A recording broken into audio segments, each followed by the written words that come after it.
Ayoko nang pumasok sa relationship na alam kong may something na naglalak pa ako. Yeah. Gets. Ano? So, Just,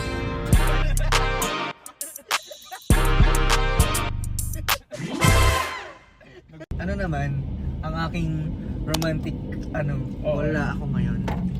wala ka pang balak pumorma ng kahit sino. Talaga. Ayoko nang pumasok sa relationship na alam kong may something na naglalak pa ako. Yeah. Gets. Ano? Which is good din na Mm-mm. parang aware ka sa sarili Mm-mm. mo.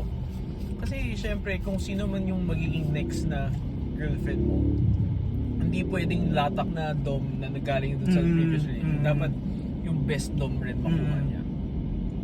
Kaya lang, hindi ko pa nakwento sa'yo kuya, may trinay ako. Forman recently, Hindi ata. Last year May or April. parang may Oo, naalala mo ganyan. may ka-text ka? Or- Hindi, nagbumble kasi ako. Nagbumble ako Okay, dati. yeah, may kausap So, ka. ngayon, may nakausap ako. Okay siya. Mhm. Nung time na yun, syempre may pera ako. Hindi ako gusto, hindi. Ako Hindi. na. Hindi ka maglalabas ng pera. Okay. Sobrang okay namin as in, sobrang okay namin. Tapos may time na parang, ayun nga, naparealize talaga sa akin na, nung may nangyari ulit sa family namin na gano'n, na-realize ko talaga na parang, hindi pa nga talaga ako Hindi ka pa rin. ready. Nag-inform ako sa decision ko, ganyan, na sorry ako, sobrang sorry ako, ganyan. Kasi yun yung definition ng thought ka, di ba? Yung hindi No. naging kayo. Yeah. Well, actually, Sabi, minsan naging kayo pero napakawalan. pwedeng gano'n. Pwedeng ganon. Okay. So, basta parang one of siya na parang kailangan kong i-let go na hindi Yeah. ko. Pero yung pinaka-last na trinay ko and ayun, Okay. ngayon talaga wala talaga. At peace ka naman. At least naman ako.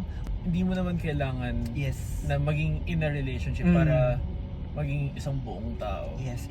Super enough sa akin yung ano yung meron ako sa sarili ko ngayon na matagal kong pinaghirapan buuin. Yeah. Yun nga, yun yung laging sinasabi ni Ate Hana.